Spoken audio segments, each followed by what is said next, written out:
70세 한영숙은 새벽 5시면 눈이 떠졌다. 아들 집 열쇠를 쥔 채 현관문을 나섰다. 버스 2번 갈아타고 도착한 곳. 아들 준호네 집이었다. 손주 지우는 아직 자고 있었다. 영숙은 조용히 부엌으로 들어가 아침 준비를 시작했다. 계란말이, 미역국, 김치찌개. 지우가 좋아하는 메뉴였다. 7시가 되자 며느리 은정이 일어났다. 머리를 극적이며 부엌에 들어선 은정은 상을 보고 가볍게 웃었다. 어머니 또 오셨어요? 말씀하시지. 고맙다는 말은 없었다. 당연하다는 표정만 있었다. 영숙은 손주를 깨우고 밥을 먹이고 유치원 가방을 챙겼다. 은정은 그 사이 화장을 하고 출근 준비를 했다. 어머니, 오늘 빨래도 좀 돌려주세요. 저 회의 있어서요. 부탁이 아니었다. 확인이었다. 영숙은 고개를 끄덕였다. 말없이. 유치원까지 손주를 데려다주고 돌아오니 10시였다. 빨래를 돌리고 설거지를 하고 청소기를 돌렸다. 오후 2시.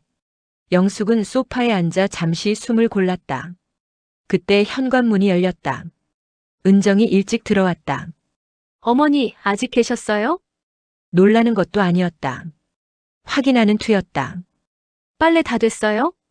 영숙은 고개를 끄덕이며 베란다를 가리켰다. 은정은 빨래를 확인하더니 작게 한숨을 쉬었다. 어머니, 이 옷은 건조기 돌려야 하는 건데. 미안하다는 말이 목까지 올라왔지만 영숙은 그냥 삼켰다. 다음부터 조심할게. 은정은 답도 없이 방으로 들어갔다. 저녁 6시. 준호가 퇴근했다. 엄마 오셨어요? 오늘도 고생하셨네요. 아들의 말은 따뜻했지만 시선은 아내에게 먼저 갔다. 은정이 작게 입을 열었다. 여보, 어머니한테 건조기 사용법 좀 알려드려. 준호는 난처한 표정을 지었다. 엄마, 요즘 가전제품 좀 복잡하죠? 천천히 배우시면 돼요. 그 말 속에는 당연히 해주셔야 하니까 배우세요라는 뜻이 숨어 있었다. 영숙은 웃으며 고개를 끄덕였다. 그래, 다음엔 잘할게. 집으로 돌아가는 버스 안. 영숙은 창밖을 보며 생각했다. 언제부터였을까? 고마움이 당연함으로 바뀐 건. 그리고 그날 밤 멀리서 남편의 전화가 왔다. 여보, 나 좀 외롭네. 언제 한번 올 수 있어? 영숙은 대답하지 못했다. 아들 내 집이 너무 바빴으니까. 전화를 끊고 나서야 뭔가 잘못되고 있다는 느낌이 스멀스멀 올라왔다. 그날은 평소보다 일찍 끝났다. 손주 지우를 유치원에서 데려오고 간식을 챙겨주고 저녁 준비까지 마쳤다. 오후 4시. 영숙은 집으로 돌아가려고 가방을 들고 현관 앞까지 나왔다가 지갑이 보이지 않아. 아, 부엌에 두고 왔나. 영숙은 다시 몸을 돌려 조용히 안으로 들어섰다. 그때였다. 안방에서 은정의 목소리가 새어나왔다. 전화 통화 중이었다. 언니, 진짜 힘들어 죽겠어. 영숙은 멈칫했다. 시어머니? 맨날 와. 아침마다 와서 밥 해주고 빨래하고 청소하고. 고마워하는 말투가 아니었다. 하소연이었다. 처음엔 좋았지. 근데 요즘엔 너무 자주 오니까 숨이 막혀. 영숙의 손이 떨렸다. 우리 집이 시어머니 집인지 우리 집인지 모르겠어. 진짜로. 은정은 한숨을 푹 쉬었다. 말은 못하지. 남편이 뭐라 할까봐. 그리고 솔직히 편하긴 해. 다 해주시니까. 웃음소리가 섞였다. 근데 그게 또 문제야. 너무 당연해져서 이제 안 오시면 서운한 거야. 이상하지? 영숙은 그 자리에 서 있을 수가 없었다. 조용히 뒤로 물러났다. 지갑은 그냥 두고 나왔다. 현관문을 닫는 순간 뒤에서 은정의 목소리가 또 들렸다. 아, 시어머니 나가시나 봐. 언니, 나 저녁 차려야 해. 끊을게. 영숙은 엘리베이터 버튼을 눌렀다. 손끝이 차가웠다. 버스 정류장까지 걸어가는 내내 은정의 말이 귓가에 맴돌았다. 숨이 막혀. 우리 집인지 시어머니 집인지. 편하긴 해. 다 해주시니까. 영숙은 빈 지갑 자리를 만지작거렸다. 집에 돌아와서도 밥맛이 없었다. 혼자 앉아 물만 마셨다. 그날 밤 준호에게 전화가 왔다. 엄마, 지갑 두고 가셨어요? 은정이가 발견했대요. 영숙은 짧게 대답했다. 응, 내일 가져갈게. 그냥 제가 갖다 드릴까요? 아니, 괜찮아. 준호는 잠시 뜸을 들이더니 말했다. 엄마 요즘 너무 무리하시는 거 아니에요? 내일 오시잖아요. 영숙은 가슴이 철렁했다. 은정이가 뭐라 했어? 아니, 그게 아니라 준호는 말끝을 흐렸다. 엄마 건강도 생각하셔야죠. 내일 오시면 힘드시잖아요. 걱정이 아니었다. 부담이었다. 영숙은 전화를 끊고 한참을 앉아 있었다. 창밖은 어두웠다. 불빛 하나 없는 밤하늘처럼 영숙의 마음도 점점 무거워졌다. 그리고 문득 멀리 요양원에 있을 남편 생각이 났다. 여보, 나 좀 외롭네. 그 말이 이제야 가슴에 와닿았다. 혼자 있는 남편. 혼자 남겨질 나. 영숙은 작게 중얼거렸다. 나는 대체 누구 위해 사는 걸까? 그날 밤 영숙은 처음으로 아들네 집에 가기 싫다는 생각을 했다. 하지만 다음 날 아침 여전히 새벽 5시에 눈이 떠졌다. 습관은 무서운 것이었다. 지갑을 찾으러 간 날 이후 영숙은 며칠 아들네 집에 가지 않았다. 처음으로 해본 거리두기였다. 이틀째 되던 날 준호에게 전화가 왔다. 엄마, 어디 편찮으세요? 요즘 안 오시네요. 걱정이 아니라 확인이었다. 아니, 그냥 좀 쉬려고. 아, 그러세요? 근데 지후가 엄마 밥 먹고 싶대요. 영숙은 쓴웃음을 지었다. 손주가 그립다는 말인지 밥 해주는 사람이 필요하다는 말인지. 사흘째 되던 날 은정에게 직접 전화가 왔다. 어머니, 괜찮으세요? 혹시 제가 뭐 잘못한 거 있어요? 목소리는 조심스러웠지만 속내는 달랐다. 왜 안 오시는 거예요? 영숙은 짧게 대답했다. 아니야. 몸이 좀 피곤해서. 아, 그럼 좀 쉬세요. 근데 어머니, 다음 주엔 오실 수 있으시죠? 다음 주에는 와야 한다는 전제였다. 영숙은 애매하게 대답하고 전화를 끊었다. 일주일 뒤 영숙은 다시 아들네 집 문을 열었다. 은정은 환하게 웃으며 맞았다. 어머니, 기다렸어요. 그리고 바로 이어졌다. 오늘 빨래 좀 많아요. 그리고 지우 학원 데려다 주실 수 있으시죠? 영숙은 고개를 끄덕였다. 말없이. 오후가 되자 은정이 또 입을 열었다.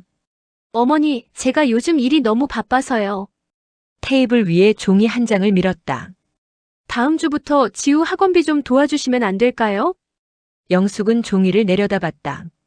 학원비 명세서였다. 은정아, 나도 여유가 많진 않아. 은정의 미소가 살짝 굳었다. 어차피 늘 도와주시잖아요. 밥도 해주시고 돌봐주시고. 그 한마디. 어차피. 영숙은 숨이 막혔다. 고마움은 이미 사라지고 의무만 남은 단어였다. 그래도 학원비는 금액도 크지 않아요. 한 달에 20만 원이면 되는데. 은정은 당연하다는 듯 말했다. 영숙은 대답할 수 없었다. 그날 저녁 준호가 돌아왔다. 은정은 남편에게 작게 속삭였다. 영숙이 듣도록. 여보, 어머니가 학원비는 좀 부담스러우시대.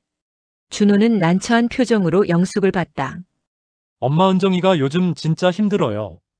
우리도 빠듯하거든요. 영숙은 아무 말하지 않았다. 그 정도는 도와주실 수 있지 않아요? 그게 아들의 입에서 나온 말이었다. 영숙은 조용히 가방을 들었다. 생각 좀 해볼게. 집으로 돌아가는 길 영숙의 가슴 속엔 무언가가 쌓이고 있었다. 서운함, 억울함, 그리고 외로움.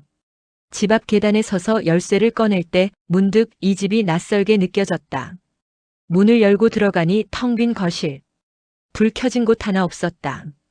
영숙은 소파에 주저앉았다. 혼자였다.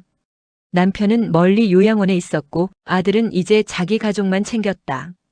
영숙은 한참을 그렇게 앉아 있었다. 그리고 서랍을 열었다. 남편의 편지가 나왔다. 여보, 혼자 있는 게 생각보다 외롭네. 몸도 마음도 영숙이, 네가 그립다. 영숙은 편지를 쥔 채 눈을 감았다. 그때 핸드폰에 문자가 왔다. 준호였다. 엄마, 학원비 건 좀 생각해 주세요. 은정이가 많이 속상해해요.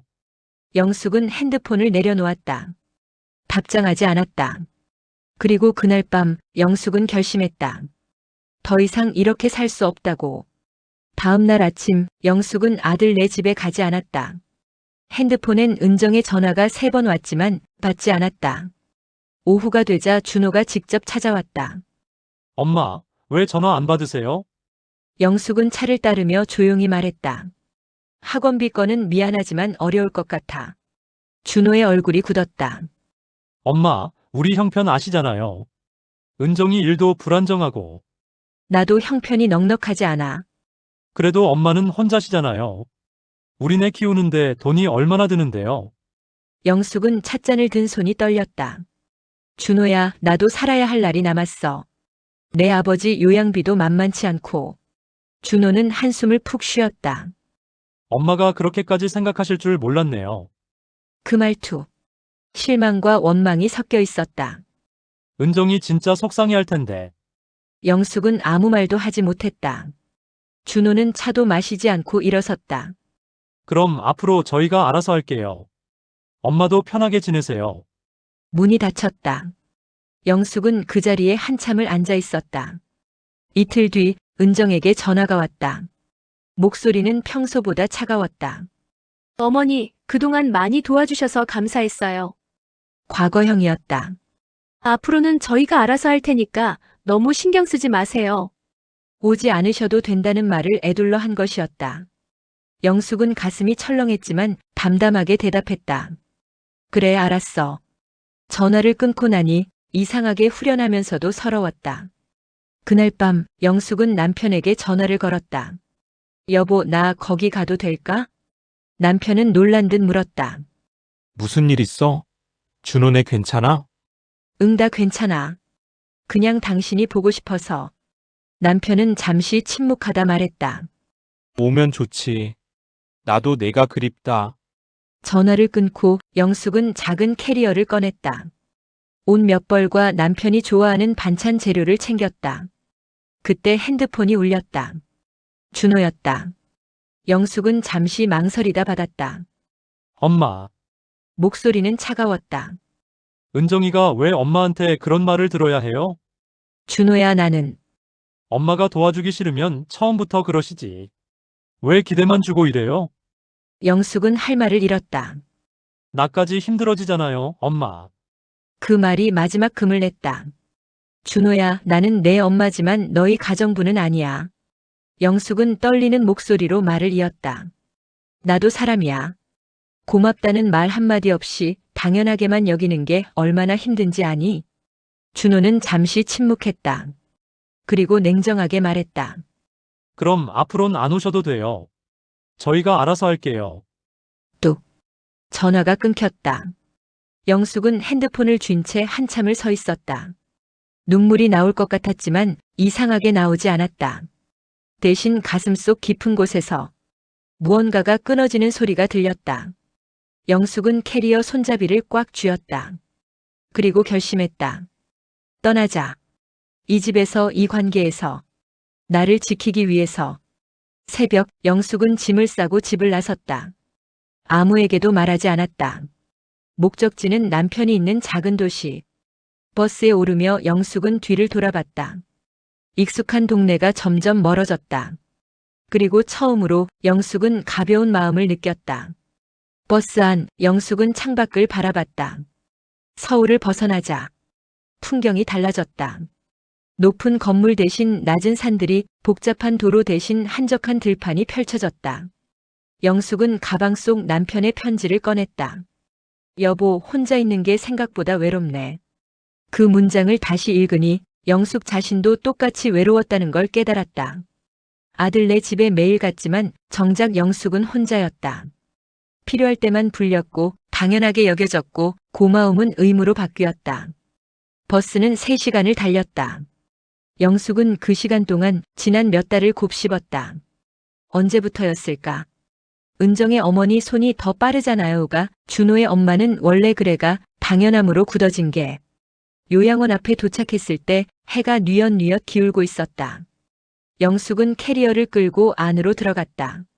남편 성철은 창가에 앉아 있었다. 여보? 성철은 깜짝 놀라 일어섰다. 왜 갑자기 무슨 일 있어? 영숙은 캐리어를 내려놓고 남편 앞에 섰다. 당신 보고 싶었어. 성철은 영숙의 얼굴을 찬찬히 들여다봤다. 준호네 괜찮아? 영숙은 고개를 끄덕였다. 응, 다들 잘 지내. 거짓말이었지만 지금은 그게 중요하지 않았다. 성철은 영숙의 손을 잡았다. 여보 많이 힘들었구나. 그 한마디에 영숙의 눈가가 뜨거워졌다. 응, 조금. 성철은 아내를 꼭 안았다. 이제 여기 있어. 나도 내가 필요해. 영숙은 남편 품에서 조용히 눈물을 흘렸다. 고맙다는 말, 필요하다는 말. 그 말이 얼마나 그리웠는지. 저녁 두 사람은 요양원 식당에서 함께 밥을 먹었다. 성철은 영숙이 싸온 반찬을 보며 웃었다. 역시 내 손맛이 최고야. 영숙도 오랜만에 편하게 웃었다. 그날 밤 영숙은 요양원 근처 게스트하우스에 짐을 풀었다. 누워서 천장을 바라보니 마음이 이상하게 가벼웠다. 죄책감도 있었지만 후회는 없었다. 핸드폰을 켰다. 준호에게 부재중 전화 2통. 은정에게 문자 1통. 어머니, 혹시 어디 가셨어요? 영숙은 답장을 보내지 않았다. 대신 남편에게 문자를 보냈다. 여보, 내일 아침 산책 같이 갈까? 답장이 바로 왔다. 좋지. 오랜만이네. 영숙은 핸드폰을 내려놓고 눈을 감았다. 며칠 뒤면 아들 부부가 찾아올 것이다. 왜 연락 없이 갔냐고, 왜 말도 없이 사라졌냐고 물을 것이다. 하지만 영숙은 이미 마음을 정했다. 더 이상 당연하게 여겨지는 삶은 살지 않겠다고. 나를 먼저 챙기겠다고. 창밖으로 별이 보였다. 서울에선 보이지 않던 별들이 여기선 선명하게 빛났다. 영숙은 작게 중얼거렸다. 이제부터는 나를 좀 지키면서 살자. 그날 밤 영숙은 오랜만에 편하게 잠들었다. 누구의 부탁도 누구의 기대도 없는 밤이었다. 그리고 꿈속에서 영숙은 처음으로 자유로웠다. 사흘째 되던 날 아들 부부가 찾아왔다. 요양원 로비에서 준호와 은정이 허둥지둥 들어섰다. 엄마, 준호의 목소리는 다급했다. 영숙은 남편과 함께 산책을 마치고 돌아오던 참이었다. 왜 연락도 안 하고 이렇게 갑자기? 준호는 말끝을 흐렸다. 은정은 영숙을 보며 조심스럽게 물었다. 어머니, 저희가 그렇게 잘못했나요? 영숙은 두 사람을 바라봤다. 며칠 전까지만 해도 화가 났고 서러웠고 억울했다. 하지만 지금은 담담했다. 앉아라. 세 사람은 요양원 정원 벤치에 앉았다. 준호가 먼저 입을 열었다. 엄마, 우리 뭐가 잘못된 거예요? 갑자기 이러시면. 영숙은 준호의 말을 끊었다. 준호야, 내가 너희한테 마지막으로 고맙다는 말 들은 게 언제니? 준호는 입을 다물었다. 내가 밥 해주고 빨래하고 지우 돌보고 그게 다 당연한 거였니? 은정이 고개를 숙였다. 어머니, 저희가 너무 익숙해져서. 익숙해진 게 아니라 당연하게 여긴 거야. 영숙의 목소리는 떨리지 않았다. 학원비까지 부탁하면서 어차피라는 말 했잖아. 그 말이 얼마나 아픈지 아니? 은정의 눈가가 붉어졌다. 죄송해요, 어머니. 제가 너무 철없었어요. 준호도 고개를 들지 못했다. 엄마, 저도 생각이 짧았어요. 은정이 편만 들고. 영숙은 두 사람을 바라봤다. 나는 화가 나서 온 게 아니야. 그럼요. 나를 좀 지키고 싶었어. 영숙은 잠시 숨을 고르고 말을 이었다. 너희가 필요할 때만 찾는 게 너무 익숙해져서 나도 모르게 나를 잃어버렸어. 준호는 주먹을 쥐었다. 엄마, 정말 죄송해요. 은정도 눈물을 닦으며 말했다. 어머니, 저 정말 반성했어요. 돌아오시면 달라질게요. 영숙은 고개를 저었다. 당장 돌아가진 않을 거야. 두 사람의 얼굴이 굳었다. 여기서 네 아버지랑 좀 있을 거야. 나도 쉬고 니네 아버지도 돌보고. 준호가 다급하게 물었다. 그럼 언제 돌아오실 건데요? 모르겠어. 내가 준비될 때. 영숙은 일어섰다. 그리고 준호야, 앞으론 내가 가고 싶을 때 갈게. 너희가 부를 때가 아니라. 준호는 아무 말도 하지 못했다.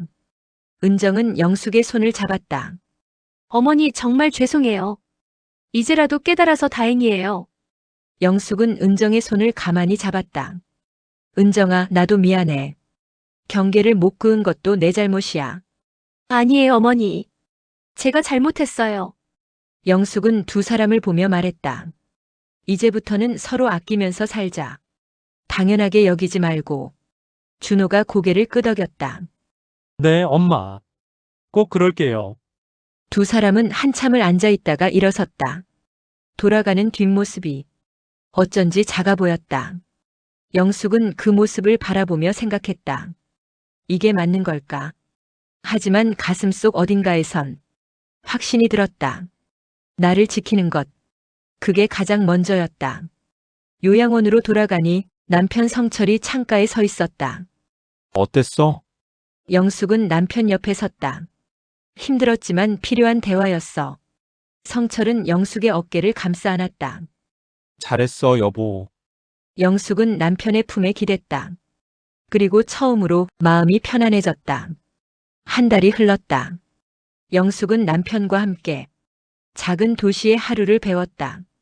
아침엔 요양원 뒷산을 산책했고 오후엔 남편과 함께 차를 마셨다. 저녁엔 요양원 사람들과 이야기를 나눴다. 누구도 영숙에게 뭔가를 요구하지 않았다. 누구도 당연하게 여기지 않았다. 영숙 씨, 오늘 반찬 정말 맛있었어요. 고마워요. 요양원 다른 어르신의 말 한마디가 영숙의 가슴을 따뜻하게 했다. 고맙다는 말. 그 말이 이렇게 소중한 줄 몰랐다. 어느 날 저녁 준호에게 전화가 왔다. 엄마, 잘 지내세요? 목소리가 예전과 달랐다. 조심스럽고 따뜻했다. 응, 잘 지내. 엄마 지후가 할머니 보고 싶대요. 주말에 저희가 갈까요? 영숙은 잠시 생각했다. 그래, 와라. 네 아버지도 보고. 네, 엄마. 가면서 맛있는 거 사갈게요. 전화를 끊고 영숙은 창밖을 바라봤다. 별이 또 빛나고 있었다. 주말 준호 가족이 찾아왔다. 손주 지우가 영숙에게 달려왔다. 할머니, 영숙은 손주를 꼭 안았다. 우리 지후 잘 지냈어? 응. 할머니 보고 싶었어. 은정은 꽃다발을 건넸다. 어머니, 그동안 정말 죄송했어요. 영숙은 꽃을 받으며 미소 지었다. 괜찮아. 이제 다시 시작하면 되지. 준호는 아버지에게 인사했다. 아버지, 건강하시죠? 성철은 아들을 보며 말했다. 네 엄마 덕분에 잘 지내고 있다. 고마워라. 그날 오후 네 사람은 함께 산책을 했다. 지우는 할아버지 손을 잡고 준호는 엄마 옆을 걸었다. 엄마, 언제 돌아오실 거예요? 영숙은 천천히 대답했다. 조금 더 있다가 네 아버지 좀 더 돌보고. 네, 알겠어요. 엄마 하고 싶으신 대로 하세요. 준호는 잠시 망설이다 말했다. 엄마, 그동안 제가 너무 몰랐어요. 엄마도 쉬어야 하는데. 영숙은 아들의 어깨를 두드렸다. 이제라도 알았으면 됐어. 저녁 식사 자리 은정이 조심스럽게 물었다. 어머니, 제가 앞으로 어떻게 하면 될까요? 영숙은 잠시 생각하다 말했다. 고맙다는 말 자주 해줘. 그리고 당연하게 여기지 마. 네, 어머니. 꼭 그럴게요. 준호 가족이 돌아간 뒤 영숙은 남편과 단둘이 앉아 있었다. 여보, 후회 안 해? 성철의 물음에 영숙은 고개를 저었다. 아니, 잘한 것 같아. 그래, 나도 그렇게 생각해. 성철은 영숙의 손을 잡았다. 우리 이제 우리끼리 좀 살자. 너무 남만 챙기지 말고. 영숙은 남편의 손을 꼭 쥐었다. 응, 그래. 그날 밤 영숙은 핸드폰을 꺼내 문자를 썼다. 준호에게. 이제부터는 서로 아끼면서 살자. 엄마도 너희도 각자 행복하게. 준호의 답장이 곧 왔다. 네, 엄마. 사랑해요. 영숙은 미소 지으며 핸드폰을 내려놓았다. 창밖의 바람이 오랜만에 마음을 편안하게 만들었다. 영숙은 생각했다. 나를 지킨다는 것. 그게 이기적인 게 아니라는 것. 나를 사랑해야 다른 사람도 제대로 사랑할 수 있다는 것. 70년을 살아오며 이제야 깨달은 진실이었다. 영숙은 침대에 누워 눈을 감았다. 내일은 또 어떤 하루가 기다리고 있을까? 하지만 이제는 두렵지 않았다. 나를 먼저 챙기는 그 삶이 시작되었으니까. 영숙의 입가에 잔잔한 미소가 번졌다. 그리고 그날 밤 영숙은 깊고 편안하게 잠들었다. 누구의 눈치도 누구의 기대도 없는 오롯이 나만을 위한 밤이었다. 영숙의 이야기는 여기서 마무리됩니다. 70평생 누군가를 위해 살아온 한 여성이 처음으로 자신을 선택한 순간, 당연함 속에 묻혀버린 감사, 의무가 되어버린 사랑, 그리고 잃어버린 자기 자신. 영숙은 떠남으로써 비로소 자유로워졌습니다. 나를 지킨다는 것. 그것은 이기심이 아니라 가장 기본적인 존엄이었습니다. 여러분의 삶은 어떠신가요? 당연하게 주고만 계신 건 아닌가요? 고마움 없이 받기만 하는 건 아닌가요? 때로는 용기 내어 거리를 두는 것도 서로를 위한 선택이 될 수 있습니다. 오늘 영숙의 이야기가 여러분 마음에 작은 울림이 되었다면 구독과 좋아요 부탁드립니다. 여러분의 응원이 더 많은 이야기를 전하는 힘이 됩니다. 댓글로 여러분의 이야기도 들려주세요. 다음 이야기에서 또 뵙겠습니다. 감사합니다.